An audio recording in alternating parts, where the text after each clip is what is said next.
After years of struggle, Odysseus finally reunites with his family in Ithaca, yet peace does not come easily.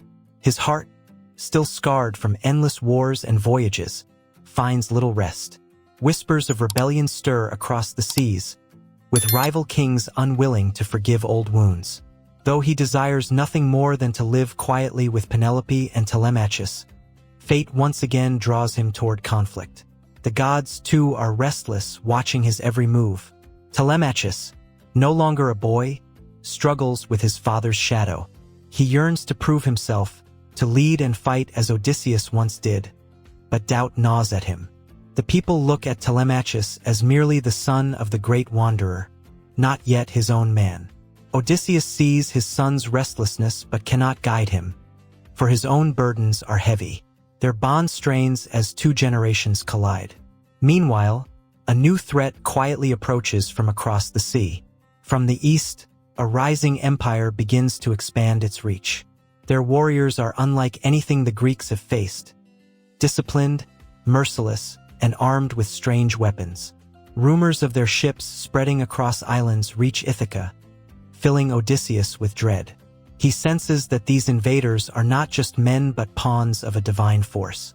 The gods are once more playing their games, using mortals as pawns for their endless rivalries. Athena, who once guided Odysseus, appears again, warning him of the danger. Her tone is colder now, less protective, as if even she questions his worth. She speaks of balance being broken and how mortals no longer honor the gods as they once did. If this empire spreads, even Olympus will feel threatened. Odysseus knows he cannot ignore her words, but the weight of another journey feels unbearable. Still, destiny pushes him forward. Penelope watches her husband prepare for another journey with silent pain. She had waited years for his return, endured suitors, and raised their son in loneliness. Now, just as peace seemed possible, the horizon darkens again. She wants to beg him to stay, but she knows his heart cannot rest while danger looms. Instead, she steels herself, holding Ithaca together in his absence. Her quiet strength remains the kingdom's anchor. Telemachus insists on joining his father, demanding his place at Odysseus' side. Odysseus hesitates, fearing that his son is not ready for the horrors of war. Yet denying him risks pushing him further away, perhaps even into recklessness. With heavy reluctance, he agrees, but only if Telemachus swears to follow orders. Their ship sets sail once more, carrying not only warriors but the weight of a fragile bond between father and son. The journey is not kind. Storms strike the seas as if Poseidon himself still resents Odysseus' defiance. The crew prays, but the gods remain silent. Odysseus, hardened by past trials, holds steady, yet Telemachus trembles with doubt. Each wave reminds him that he has stepped into his father's world, where survival demands more than bravery, it requires cunning. Slowly, he begins to understand the burden Odysseus carried. On a distant island, they encounter an old ally, Circe, the sorceress. Time has not aged her beauty, but her voice carries sorrow. She warns Odysseus that his enemies are not merely men but creatures bound by dark pacts. Magic and steel will mix in this war, and mortal wit alone may not be enough. Telemachus listens, torn between awe and suspicion, while Odysseus wonders if fate has once again trapped him in divine games.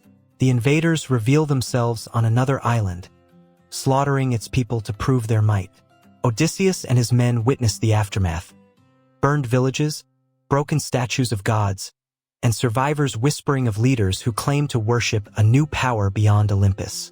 This chills Odysseus to his core, for if a new divine force rises, the world itself may shift. Telemachus swears vengeance, but Odysseus warns him that rage clouds reason. The first battle tests them. The invaders fight with precision, their lines unbroken, their discipline unmatched. Telemachus throws himself forward, eager to prove his worth, but nearly dies.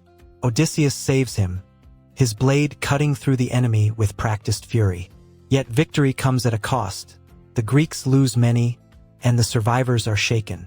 Telemachus tastes failure and begins to question if he will ever live up to his father's name. That night, Odysseus speaks to his son not as a warrior but as a father. He admits that fear never leaves a man, no matter how many battles he fights. Strength, he says, is not the absence of fear but the ability to act despite it.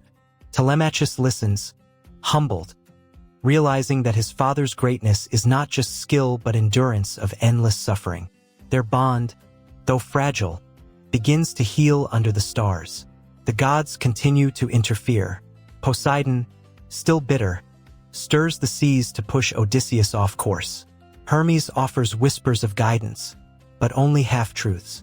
Zeus himself remains silent, as if weighing the fate of all involved. Odysseus realizes the gods are divided, uncertain of this new rising power. Mortals and immortals alike may soon face an enemy greater than either has known.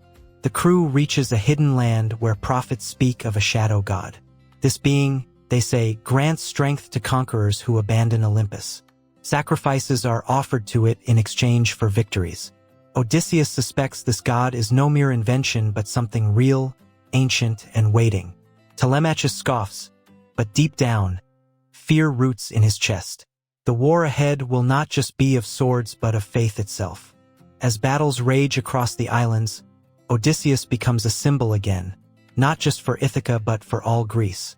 His cunning traps, ambushes, and words inspire men who had lost hope. Yet his victories come with exhaustion. He sees ghosts of the men he lost in Troy, feels the weight of every death.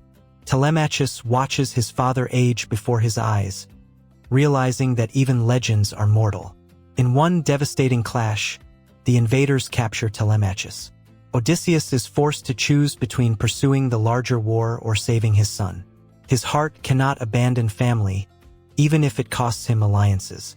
Against all odds, he infiltrates the enemy camp, relying not on brute force but cunning disguises and trickery. Telemachus sees firsthand why his father is called the great trickster of Troy. His respect for Odysseus deepens. Reunited, father and son lead their men in a final campaign against the invaders. The war is brutal, each battle harder than the last, as if the shadow god itself feeds the enemy. Sacrifices are made, friends lost, but the bond between Odysseus and Telemachus strengthens into unbreakable trust. Together, they embody both wisdom and courage. Their unity inspires others to fight beyond fear. The final confrontation is not only with the invader's king but with the god he serves. The battlefield becomes a storm of mortal and divine fury. Odysseus, worn but unyielding, uses wit rather than force to break the pact binding the enemy to the shadow god. Telemachus, standing beside him, delivers the final blow that topples their mortal foe. The balance of power begins to shift. Athena appears once more, her voice softer now. She tells Odysseus that his journey was not merely war but the forging of legacy. Telemachus has proven himself, and Greece now sees him as a leader, not just a son. Odysseus feels relief but also sorrow, knowing his time as the central hero fades. He is no longer the lone wanderer. His story has become part of something larger. Returning to Ithaca, they find Penelope waiting, her eyes filled with both grief and pride. The kingdom honors Odysseus, but it is Telemachus they now look to as the future. Odysseus finally rests, not because the wars are done, but because his son is ready to bear the weight. The sea still whispers, the gods still scheme, but for now, Ithaca breathes in peace. And so, the tale of the Odyssey continues, not as a story of one man defying fate, but as a family reclaiming their place in a world forever tested by gods and men. The world is not safe, and new threats will come, but the bond forged between father and son ensures that Ithaca will stand. Legends evolve, and heroes age, but hope endures through those who carry the fire forward.